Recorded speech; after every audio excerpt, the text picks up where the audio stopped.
이 기독 신자가 믿고 있는 참되고 이상적인 세계는 하나님 나라입니다. 이 궁극적인 하나님 나라는 예수님께서 재림하신 이후에 완성이 될 것입니다. 그렇지만 우리가 살고 있는 현재 하나님의 나라는 이 세상에서도 이루어져 가야만 합니다. 사탄은 다양한 체계를 통해서 이 세상에 이루어지는 하나님의 나라를 방해하고 파괴하는 공작을 펴고 있습니다. 성도들의 눈에는 하나님의 나라도 보여야 되고 세상의 나라가 공존하고 있다는 것을, 말하자면 하나님의 나라가 세상의 나라가 투쟁하고 있다는 사실을 보아야 합니다. 그럴 때 성도는 이 세상에 사는 동안에 무엇을 위해서 어떻게 살아갈 것인가에 대한 뚜렷한 삶의 목표를 세워갈 수가 있기 때문입니다. 우리 구약 성경의 역사는 예수님의 초림을 대망하는데요. 하나님께서 세상과 사람을 창조하신 목적이 있습니다. 그것은 오직 하나님 나라를 위함입니다. 이 나라가 되려고 하면 주권이 있어야 되고 백성이 있어야 됩니다.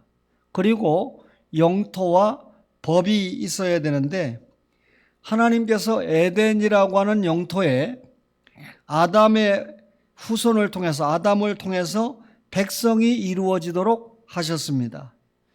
그리고 선악과 규례라는 법을 주셨죠. 그리고 하나님께서 아담에게 문화적인 명령을 주심으로 주권을 허락하셨습니다. 한마디로 에덴 동산에 하나님 나라를 세우신 것이죠. 그렇다면 아담은 그 하나님 나라의 법을 지키면서 살아야 했지만 실패하고 말았습니다. 하나님께서는 타락한 인간에게 여자의 후손을 통한 구속의 복음을 허락을 하셨습니다. 말하자면 예수 십자가의 보혈을 통해서 구속을 받고 하나님 나라 일꾼으로 회복되는 것입니다. 따라서 셋의 후손들은 오실 메시아를 소망하고 그에 합당한 삶을 살아야 했습니다. 그런데 셋의 후예 가운데 노아 시대에 하나님의 아들들과 사람의 딸들이 혼합함으로 다시 하나님의 나라를 거부하고 말았습니다. 하나님은 물심판으로 이 노아는 새로운 인류의 조상이 되었지요. 그 후에 니므롯 시대에 바벨탑을 쌓으면서 인간은 또 하나님 나라를 거부했습니다. 하나님께서는 하나님 나라를 전 인류가 아닌 아브라함을 소명을 해서 이스라엘 백성을 통해서 이루시도록 하셨습니다. 이것이 출애굽한 대단히 중요한 사건인 것이죠. 애굽에서 해방됨으로 주권을 회복했습니다. 70명이 들어갔는데 약 200만 명이 되므로 민족이 형성됐지요. 가나안 땅에 도착하면 영토도 확보가 됩니다. 이제 출애굽한 백성들에게 필요한 법도 시내산에서 모세를 불러서 십계명을 위시한 법을 허락을 하셨습니다. 그렇다면 이스라엘 백성들도 과거의 아담과 같이 이제 하나님의 법을 지키느냐 지키지 못하느냐 하는 것이 하나님 나라를 이루는 관건이 되는 것이죠. 그런데 이스라엘은 하나님의 법, 곧 언약을 준수하지 못했습니다. 이로 인해서 나중에 보면 이스라엘이라는 나라가 남쪽 유다와 북쪽 이스라엘로 분열까지 겪었고, 북쪽 이스라엘은 아수르에, 남쪽 유다는 바벨론에 의해서 망하고 말았습니다. 여러분, 이스라엘이 예수님을 준비하는 역사를 맡은 민족인데 이들이 망했다고 하나님의 약속이 끝납니까? 그렇지 않습니다. 하나님이 약속하신 메시아는 오시지 않을 수가 없습니다. 이유는 하나님의 약속이었기 때문이죠. 이스라엘은 나라를 잃은 소름 중에도 예수님의 초림을 대망을 했고, 그가 오시면 다윗 시대의 강력한 나라로 회복시켜 주실 것을 확신한 것입니다. 안타깝게도 이스라엘은 정치적인 메시아를 기다렸죠. 그럼에도 진실한 구약교회는 구원주이신 예수의 초림을 대망을 하면서 살았습니다. 그러니까 우리가 하나님 나라를 지금 말씀을 드리고 있는데, 하나님 나라 역사 부분 가운데 구약의 역사는 예수님의 초림을 대망한 역사였다, 이렇게 말씀을 드릴 수가 있는 것이죠. 그런 구약의 하나님 나라 역사가 어떻게 성취가 됐습니까? 예수님이 오셔서 십자가와 부활을 통해서 하나님 나라를 성취하셨습니다. 구약 성경에 예수님이 오신다라고 하는 말씀이 456번이나 나타나는데, 하나님의 그 약속대로 예수님이 유대 베들레헴 땅에 탄생하셨죠. 30년의 사생애와 3년의 공생애를 사셨습니다. 특별히 공생애를 시작하시면서 12제자를 부르시고 그들을 훈련시키셨습니다. 가이사라 빌립보 지방에서 예수님은 제자들로부터 주는 그리스도시요 살아계신 하나님의 아들입니다 라고 하는 정확한 신앙 고백을 들었습니다. 이때 주님은 자신이 십자가에 죽고 사흘 만에 부활한다는 말씀을 예언하셨습니다. 이때 제자들은 도무지 이해할 수가 없었습니다. 제자들은 구약의 예언대로 예수님이 사람의 몸을 입고 이 땅에 오셨다고 믿었습니다. 그리고 그분을 통해서 무너진 다윗의 왕국을 다시 세울 것이다, 이렇게 믿었습니다. 그런데 예수님께서 다윗의 왕국을 회복시키기는커녕 십자가를 지고 죽는다니까 저들의 믿음과 그 기대가 처참하게 무너지고 만 것이지요. 제자들은 예수님의 죽음과 부활을 통해서 또는 그 사건 이후에만 하나님 나라가 비로소 이 세상에 세워지고 확장될 것을 이해할 수가 없었습니다. 다윗의 왕국 회복만 기다리니까 예수님이 십자가에 죽으시고 사흘 만에 부활하신 이후에 하나님 나라가 비로소 이 세상에 세워지고 확장된다라고 하는 사실을 이해를 하지 못했다. 그것은 구속의 원리를 완전하게 이해하지 못했기 때문입니다. 하나님 나라의 백성이 될 인류는 아담 이후에 죄와 사망 아래 있었지요. 따라서 이들이 구속되어야만 비로소 하나님 나라에 들어갈 수 있게 됩니다. 이 때문에 예수님이 가이사라 빌립보를 떠나기 직전에 진실로 너희에게 이르노니 여기 서 있는 사람 중에 죽기 전에 인자가 그 왕권을 가지고 오는 것을 볼 자들도 있느니라 그랬습니다. 이 말이 무슨 말이죠? 예수님께서 십자가에 죽으시고 사흘 만에 부활하는 것이 끝이 아니라고 하는 것입니다. 제자들에게는 비극적으로 들리는 다윗 왕국의 회복이 아니라 십자가에 죽고 사흘 만에 부활한다는 이 사건은 예수님이 하나님의 왕으로서 실질적인 통치를 가능케 하는 기회와 과정의 출발점과 시작이 될 것이라는 것을 분명히 알려주었습니다. 무슨 말입니까? 구약에 그만큼 예수님이 오신다고 그랬고, 예수님이 오시는 중요한 이유가 십자가에 죽으시고 사흘 만에 부활함으로 하나님 나라 예언을 성취시키는데, 제자들은 엉뚱하게도 예수님이 하나님의 아들이라고 고백을 하면서도 다윗 왕국을 회복시키는, 찬란한 과거를 회복시키는 정치적인 메시아로만 생각을 했다는 것이죠.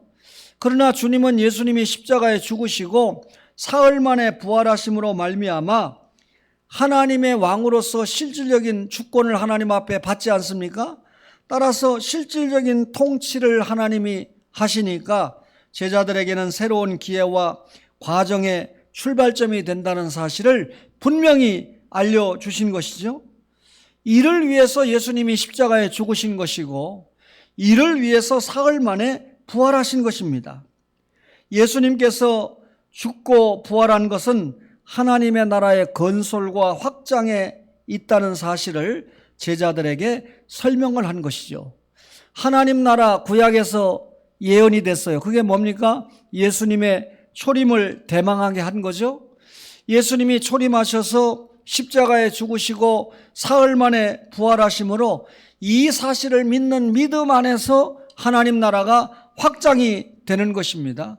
이것을 예수님이 제자들에게 설명을 한 것입니다. 이 친구들아, 다윗의 왕국 찬란한 그 과거의 정치 경제를 회복하는 것이 내가 온 것이 목적이 아니고 십자가에 죽고 사흘 만에 부활함으로 하나님께서 범죄한 아담에게 약속한 창세기 3장 15절의 말씀을 내가 성취함으로 하나님 나라가 비로소 세워지고 확장이 되는 것이다 라고 하는 것을 제자들에게 설명을 한 것이죠. 따라서 예수님이 십자가에 죽으시고 사흘 만에 부활했다는 것은 하나님 나라가 성취된 사건입니다.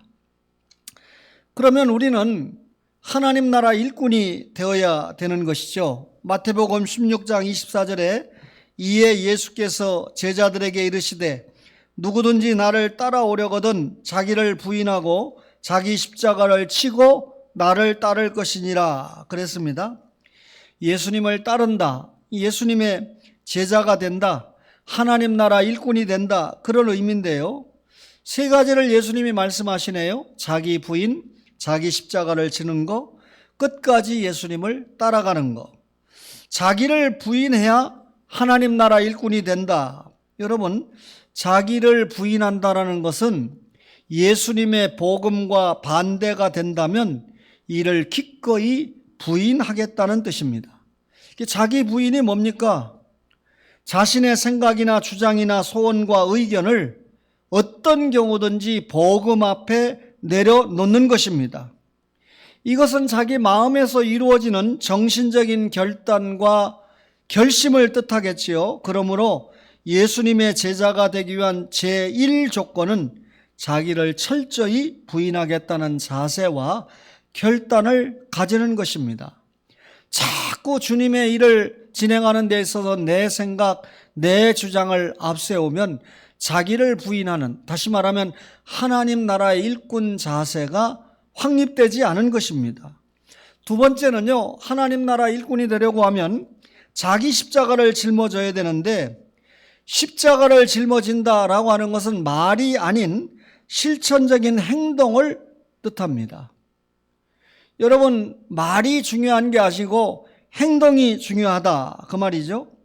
자신의 생각이나 주장이나 의견이나 소원을 실천적으로 부인한 결과 나타나는 행위가 자기 십자가를 짊어지는 것입니다.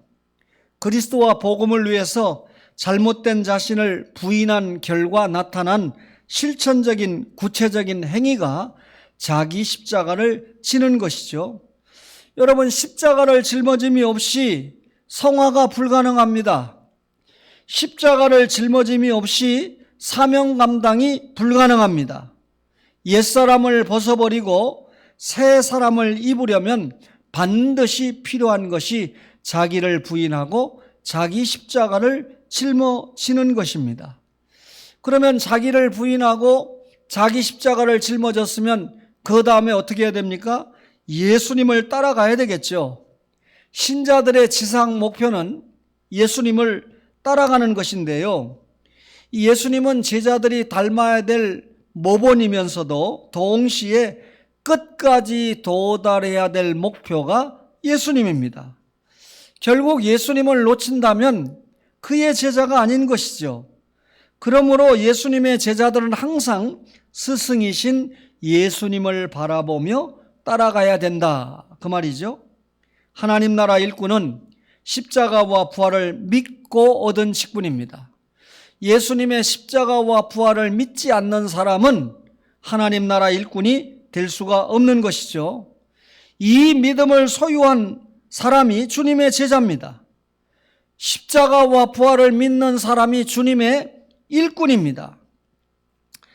이들은 첫째 조건인 결심과 결단이 있어야 두 번째 조건인 십자가를 짊어질 수가 있습니다. 다시 말하면 십자가를 짊어지는 것보다 앞선 동작이 뭡니까? 자기 생각, 주장을 꺾어버리는 자기 부인입니다. 자기 부인이 있은 다음에 십자가를 짊어질 수가 있고요. 십자가를 짊어지기 때문에 사회적으로 걷어갈 수 있고 외롭고 소외를 당할 각오도 되어 있어야 합니다. 그리고 본과 길표 역할을 하는 예수님을 배우고 따라가려는 자세가 항상 되어 있어야 하나님 나라 일꾼이 될 수 있다. 이 예수님이 십자가에 죽으신 것은 단순히 우리가 예수 믿고 구원받게 하는 그 정도가 아니라 구원받은 우리로 하여금 하나님 나라 일꾼으로 회복되도록 하기 위해서 구속 이꼴 성화, 구속 이꼴 사명 감당으로 연결돼야 됩니다. 따라서 하나님 나라의 십자가와 부활은 여러분 성취된 진리고 이것을 믿는 자가 하나님 나라 일꾼으로 회복되는데, 하나님 나라 일꾼으로 회복되기 위해서는 첫째가 자기를 부인하고, 둘째가 자기 십자가를 지고, 셋째가 예수님을 따라가는 사람이다, 그 말입니다. 그리고 고난에 동참해야 됩니다. 예수님은 택자를 구속해서 하나님 나라 일꾼으로 회복시키기 위해서 모진 고난을 당했습니다. 여러분, 예수님이 우리 구원하기 위해서, 하나님 나라 일꾼 삼기 위해서 그렇게 고난을 당하셨는데 우리는 어때야 되죠? 그거 우리에게 그대로 적용돼요. 신자는 믿음으로 하나님 자녀가 되지요. 그리고 최종적으로 하나님 나라의 상속자가 되지 않습니까? 여러분, 우리가 하나님 나라의 상속자가 되려고 하면 예수님처럼 복음을 위해서 고난에 동참을 해야 합니다. 이런 고난이 없이 영광에 절대로 도달할 수 없어요. 십자가가 없는 부활, 영광이 있을 수 있나요? 십자가에 죽어야 사흘 만에 부활의 영광이 있는 것입니다. 그런데 오늘 지상에 이 성경을 보는 여러 시각 가운데 번영 신학이 있는데요. 이 번영 신학은 뭡니까? 복음을 전하는 이들은 신자들로 하여금 이 신자들이 받은 구원 때문에 이곳에서 이미 영광에 도달을 했다, 이렇게 가르칩니다. 다시 말하면 예수 믿었으니까, 이미 구원받았으니까, 하나님의 자녀가 되었으니까 여러 가지 복을 이야기하는데요. 여러분, 우리가 예수 믿으면 또 죽으면 사후에 천국에 가지 않습니까? 이것을 설명을 하면서도 이 때문에 구원은 현세와 무관한 내세와만 관계를 시키는 것이 번영신학자들의 특징입니다. 무슨 얘기냐면 예수 믿으면 구원받았다, 이미 복 받았잖아요. 근데 예수 믿으면 물질의 복, 건강의 복, 이 세상에서 말하는 온갖 복을 이야기합니다. 그래서 예수 믿는 신자로 하여금 현실 도피 종교로 비추게 했다는 것이죠. 이 미국이 한때 건전한 청교도 신학에서 실용주의가 이 엄습해 오면서 신학도 실용주의 신학으로 변경이 되게 됩니다. 그래서 이 실용신학의 영향을 받은 번영신학은 믿음으로 구원받으면 현세에도 잘 된다, 이렇게 가르칩니다. 따라서 복음이나 구원을 이 세상에서의 성공, 이 세상에서의 출세, 이 세상에서의 명예와 형통 같은 것과 뗄 수 없는 관계로 만들어버립니다. 예수 믿고 성공하지 못하면, 형통하지 못하면 저주받은 것으로 인식되도록 하죠. 그래서 기독교를 기복종교, 예수 믿으면 지상에서 복을 받는다라고 하는 기복종교로 변질을 시키죠. 여러분, 이 기독교 신자들 가운데 이 스토아 학파의 영향을 받은 사람들은 어차피 영혼은 구원받았고 육신은 구원을 못 받았으니까 이 육신은 될 대로 행복하게 살자, 이게 쾌락적 금욕주의죠. 그러나 실제적인 금욕주의는 우리가 영혼은 구원받았는데 이 껍데기 육신은 구원받지 못했으니까 이 육신을 영혼에 굴복을 시켜서 신앙생활을 잘해야 된다. 쾌락적 금욕주의보다는 여러분, 이 철저하게 자기를 통제하는 그런 이 절제적 금욕주의가 더 나을지 모릅니다. 그런데 번영신학은 쾌락적 금욕주의를 완전히 주장하고 나온 것이죠. 예수 믿으면 복, 예수 믿으면 행복, 예수 믿으면 건강, 예수 믿으면 형통, 이렇게 나오니까요. 따라서 금욕적인 기독교는 대단히 나약한, 우리가 개혁주의로 살다 오면, 예수님 나라 확장을 위해서 살다 오면 고난도 당할 수 있고, 그 고난을 당하면서 내 잘못된 주장도 꺾이고, 내 잘못된 목회관도 꺾이고, 이렇게 주님이 고난을 통해서 유익을 주십니다 라고 하는 건 번영신학은 통하지 않지요. 이런 것들이 복음과 믿음 또는 그리스도를 위한 고난에 더 이상 동참하지 못하게 합니다. 예수 믿는데 왜 내가 이렇게 어렵게 살아 해서 십자가와 부활을 부인하게 되죠. 결국 번영신학은 예수님의 가르침과는 완전히 다른 복음이라는 거죠. 그건 다른 영입니다. 다른 그리스도를 가르치는 것입니다. 번영신학은요, 사복음서에서 예수님이 바르게 가르치신 진리들을 너무나 외면합니다. 사도들이 예수님을 해석한 그런 신학과도 너무나 동떨어져 있는 것이 번영신학입니다. 이 때문에 이 번영신학을 주장하는 이 계통의 교회는 성경이 아닌 예화, 감동적인 이야기, 영웅적인 행위, 세상 철학과 지혜, 처세술, 간증, 이런 것으로 설교를 채웁니다. 그래서 하나님의 말씀을 전하고 가르쳐야 될 강단을 수시로 정치인에게 내주고, 또 탤런트들에게 내주고, 스포츠 하는 사람들에게 내주고 해서 간증을 듣고, 또 대중가요 가수들을 불러서 노래를 시키고 하는 일들을 번영신학을 주장하는 강단은 그렇게 많이 나타나게 되죠. 결국 예수님이 설 자리가 없는 강단이 되는 것이죠. 35년 동안 개혁신앙의 입각에서 하나님의 말씀을 전하려고 부단히 애를 썼습니다. 따라서 이 설교가 어렵다고 생각하는 사람도 있지만, 그래도 그것을 바른 신앙으로 가슴에 새긴 사람들은 하나님이 기뻐하시는 신앙생활을 하게 했다, 그렇게 자부하는 마음을 가지게 됩니다.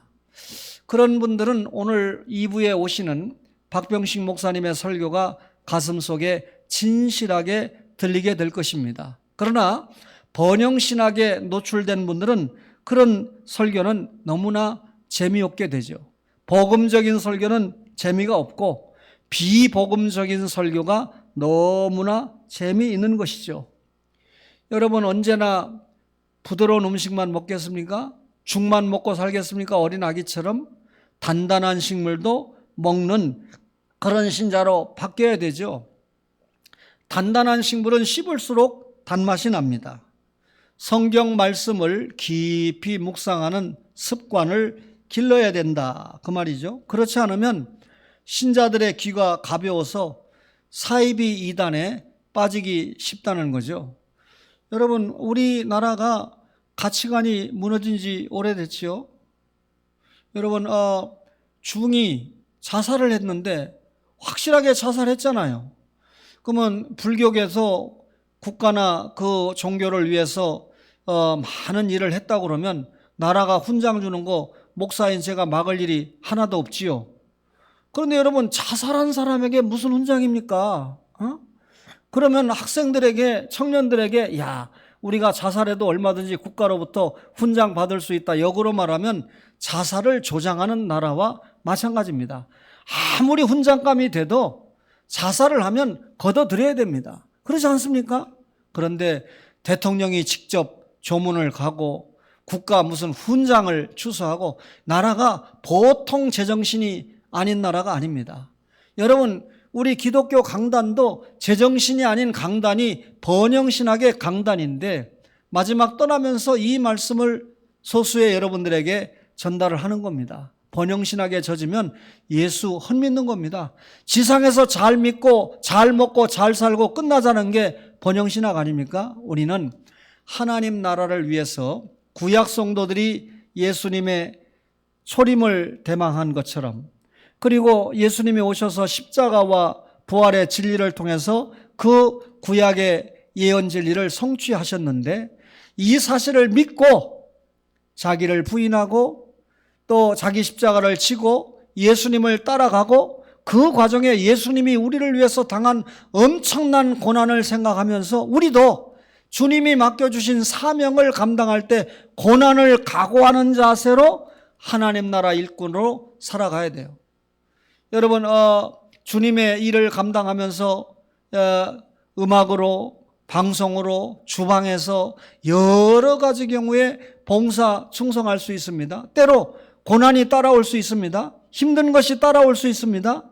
그러나 하나님의 일꾼이 되었다면 그 고난도 기꺼이 감사함으로 받는 그런 자세가 하나님 나라 일꾼이다, 그 말입니다. 그러면 이 하나님 나라가 언제 완성되나요?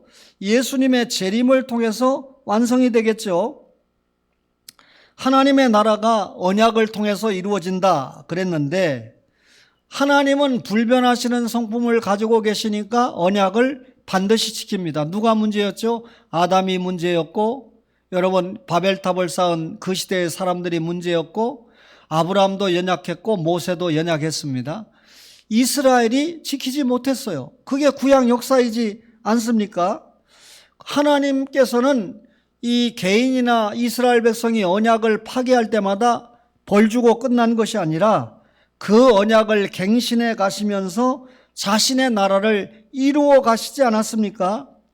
창조 언약에 아담이 실패하니까 구속 언약을 주셨고, 그리고 이 노아 시대 때 언약을 실패했지만 구속 언약을 끝까지 유지하겠다는 노아 보존 언약을 주셨고, 또 니므렛이 이 바벨탑을 쌓을 때 이때 하나님께서 아브라함을 불러서 여러분 약속 언약을 주셨고, 모세를 불러서 율법 언약을 주셨고, 다윗을 불러서 왕국 언약을 주셨는데, 여러분 이 언약들은 모두 다 새로운 언약 예수 그리스도를 목표하고 움직이지요.